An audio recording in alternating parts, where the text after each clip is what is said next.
Understanding the law can be a trick one, but with Eric Mamanzi on the case, you're about to understand every law you've ever wanted to understand. This is the Legal Talk. It's a chilly evening right here at Protea Hotel in Kampala. The event is Coffee with Alice, organized by Mentorship Cafe. Different law scholars and legal practitioners are organized here to see the event move forward.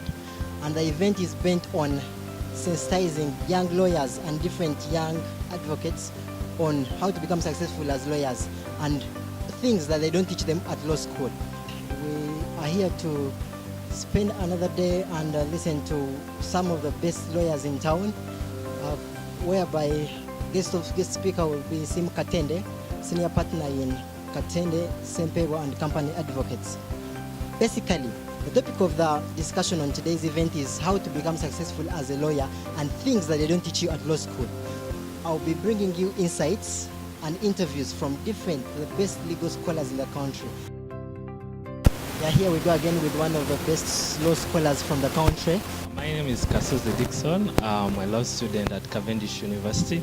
I'm Vanessa, and I study at Uganda Christian University as a law student. So with the event we are going to have in the next 5 minutes, I think what I expect the modulators, the guests, to give us more an insight of how specifically a younger lawyer, a young advocate from nowhere, from zero can start up, build a career like they have done. So I'm interested in their experience, share up a few tips that we can learn from.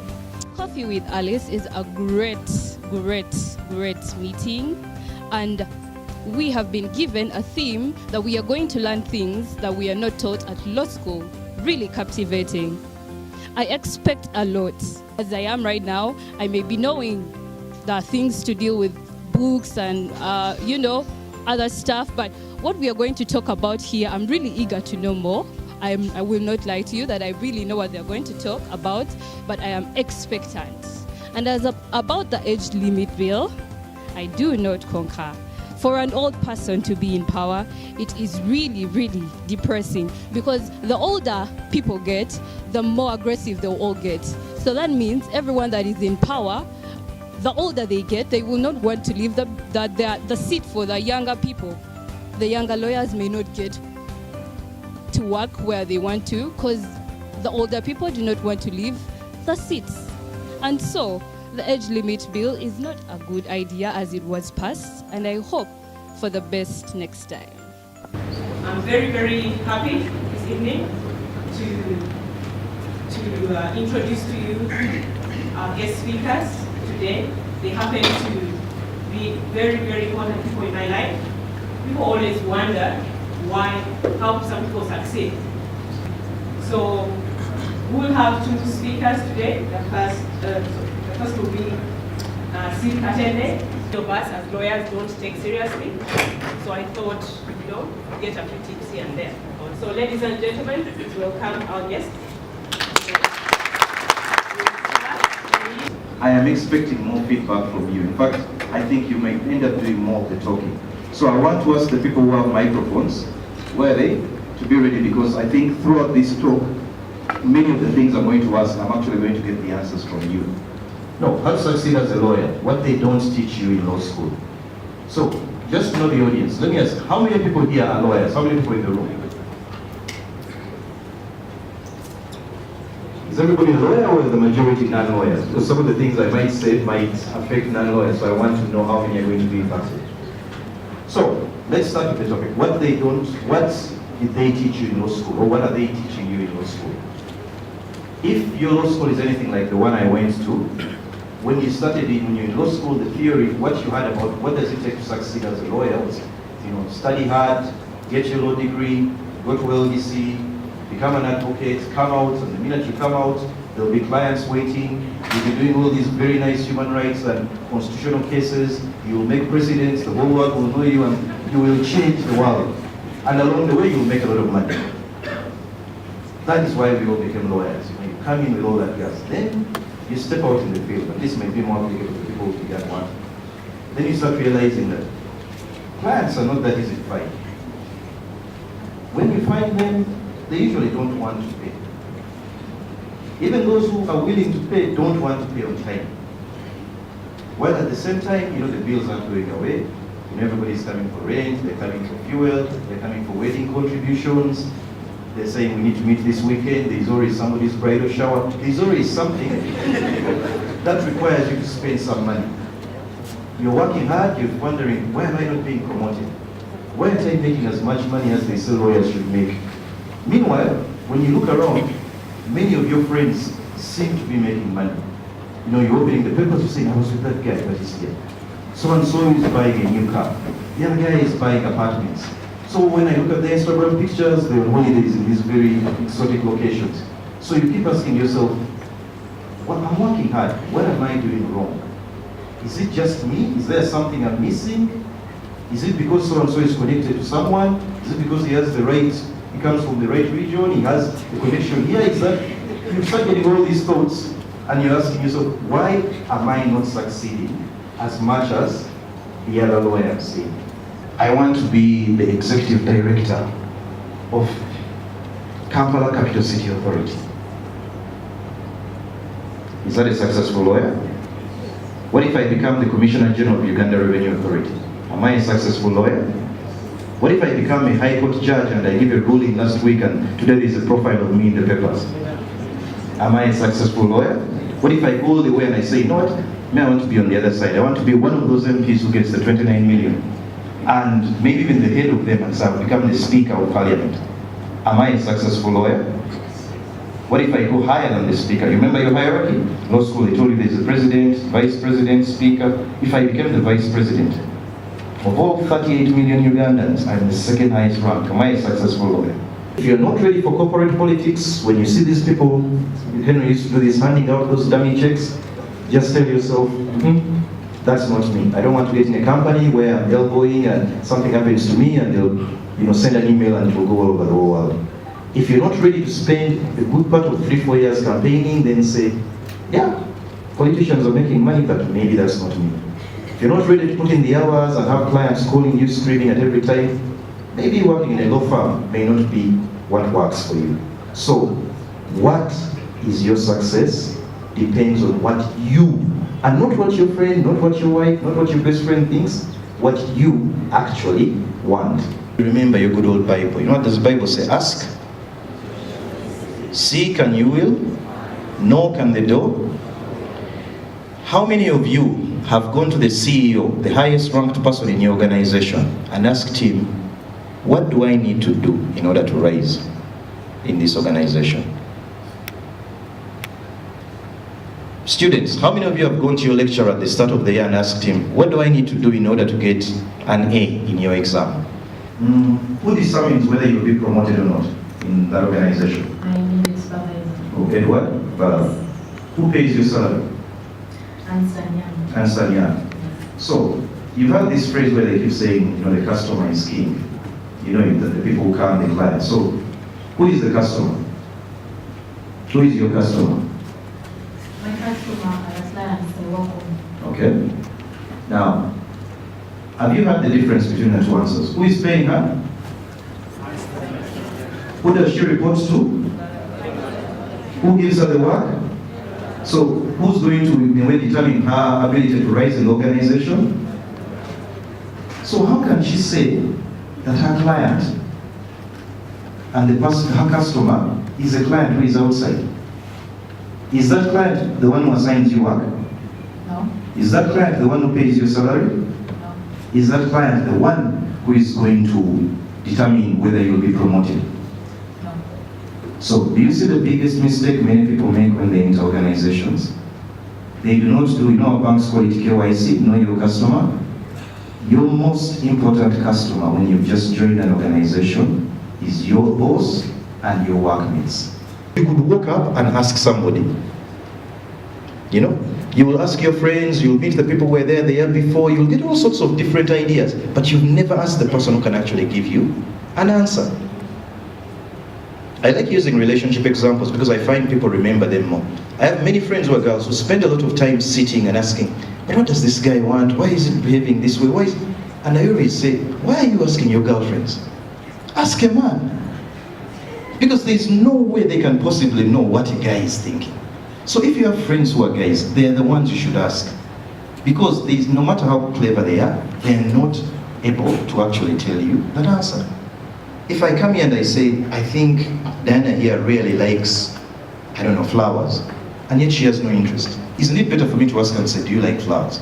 And she'll say yes or no, and save me a lot of trouble. So a big mistake many people make is they don't ask, and they don't ask the right person. Now I'm going to ask the lawyers who have been in practice for a lot longer, 5, 10, 15 years, the ones who are now required to actually get clients. We're in, it's what, 31st of July? We're getting to August, so we're in the second half of the year.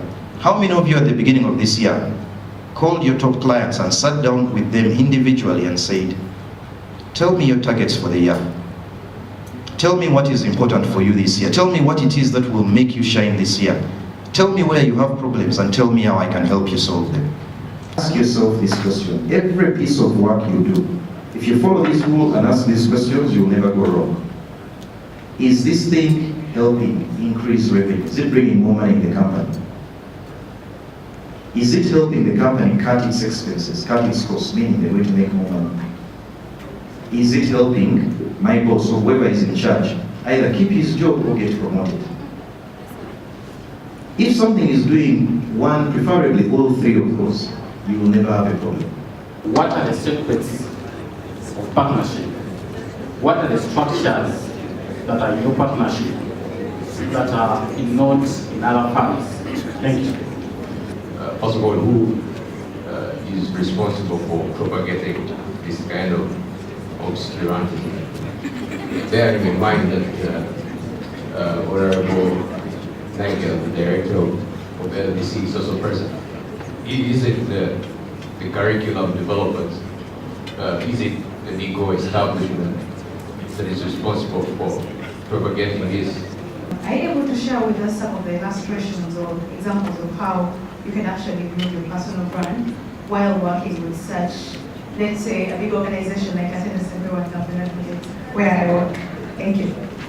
My simple answers are, one, I think you have to have an element of trust. And you remember the example I gave about lighting people's candles and encouraging everybody to do what they want? Once you've got a partnership and you encourage people to do the kind of law they want to do, be what they want to be, eventually you find you work better that way. So you're not forcing anybody to remain in an area they don't want. As long as somebody is doing work which they want, usually they'll want to stick around. Second is the trust element, that none of us goes and does something behind somebody's back. I will go away for a month without worrying that the client will come in and Alice will not declare that client has showed up. Or vice versa, that we're here at Coffee and Alice and the people in office are working, but they're not going to say that because you're out at Coffee at Alice, you are not doing anything, so therefore any money which we made this afternoon, you should not be a part of. So once you appreciate that every single person contributes something to the partnership, you value them. You look around at many of the law firms, many of the people who are working there started with us. So as long as you say some people will stay, some people will not, and you just keep a good relationship with them, you never get unhappy. So never believe that every single person who you're working with will eventually remain with the same organization. You will do one small thing and people will forget a lot of what you've done. I'm connected to a small organization. It has been there 110 years, very respected, very widely looked at in the country. Many people held it in high esteem. And then on the weekend, they suddenly decided to do a video of Jubilee face. And suddenly, you spend the whole weekend defending, saying, guys, it wasn't me, it wasn't. But you see, I'm giving you an example of how one small thing can make everybody question and say, 100 years, chaps, surely, is this you? Can you actually do this? So, you see why it's good to make sure that you keep that, to make sure that you don't be the guy whose photos show up on Instagram, dancing on a table and doing all those things. It can come back to haunt you. Now, I'm also going to give you another truth, which you may not know, particularly the ones who are studying. Many people have this belief that if you go out of the country, go live and work in the US, the UK, and practice there, and more or less shut down the country, that is a golden ticket, you're out of here. Let me tell you, if you're looking long term, there is no better place to be than here. No matter how much money, all your friends who have gone out are all eventually coming back. They may come back at 30, at 40, at 50, but they're all coming back. And when they come back, they will find the guys who stayed here, or who stayed connected here, have gone a lot farther. So in the short term, it may look like going away. Here, there's no glass ceiling. It doesn't matter. Nobody's asking for a work permit. Nobody's going to say because you have a particular pigment, you can't be this. Nobody's going to feel like you're taking their jobs. You'll never have any borders and everybody saying build a wall to lock you out. None of that stuff is going to happen. And here, as I say, you can rise and become the vice president. Many people get the same opportunities, but very few follow up. Please be one of those who follows up. Please be one of those who works a little harder to get this done. You all in school, you used to go for prep. When you get out in the field, you stop doing prep, and you wonder why the guy who's still doing prep is beating you. Thank you very much, Sim. I just wanted to talk about 4 things. I'll just give you an example of what happened, or as in my experience with him. He's told you what the definition of success is, right? It's basically up to you. So I, of course, through so many days and years of being mentored by him, it turned out that he kept on asking me. Despite the fact that he is extremely thorough, he's extremely hardworking, so meaning he would want you to do the work in the most, of course, diligent way. So I genuinely, I'm very, very, very grateful that he has been able to share that experience.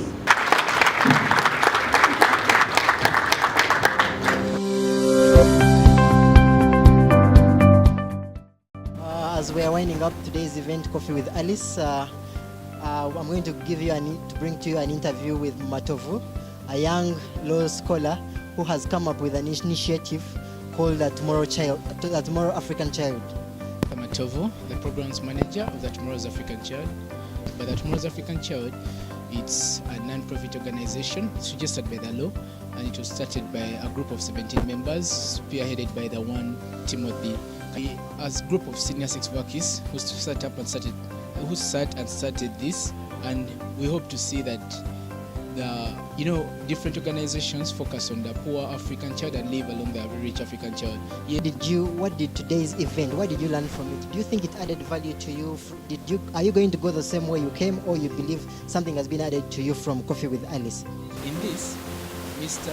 Henry talked about building a brand. We've built our own brand with a series of activities that we've done. It's actually, you find it amazing that a group of young children came up with an initiative to help the African children. We don't have much, but we try to see that even those that who are more privileged than can actually come up with something, can actually do something on their own, can actually sustain themselves in one or the other. I'm here to get you the final interview at Coffee with Alice from one of the top legal scholars in the country, KIU Law School President, Ruhiga Twinson. So, Mr. Ruhiga, how did today's event go according to you? Today's event was okay. Someone who out of nowhere gets up an event and calls young lawyers for, I believe, mentorship, free of charge. It's a wonderful event. To me, I really enjoyed it.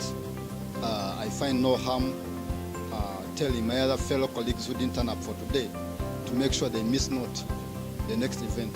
On that note, law scholars don't miss out on the next event. So precisely, what did you learn from the guest speaker and the preceding speakers of today's Coffee with Alice? Well, the guest speaker was so wonderful. Mr. Sim Katende is a good, experienced lawyer in the country. We all know Frederick Sempeba and Company Advocates, the good firm. So he taught us about how one can become successful in life and how you must make sure you please your boss, but not your clients or customers. And he actually noted that your best customer or client is your boss. And whatever you do, make sure your boss looks good. And then about branding, Mr. Henry Rugamba is also a great person who has a lot of experience. He taught us how to brand ourselves, not only the company you work for, but also yourself. You need at most times to brand your name. For example, if I'm Twinson and I work for a certain law firm, I I should get time and learn my name, Twinson. Yes. So with those few remarks from the KIU Law Society President, we are going to close today's session, and I'll be bringing you all other interviews in the coming events. And precisely, please, if you're watching the Legal Talk right now, don't forget to subscribe, hit the red button, and everything will always be at your fingertips. Thank you very much. Have a lovely evening. You have been enjoying the Legal Talk with Eric Mamanzi. Until next time.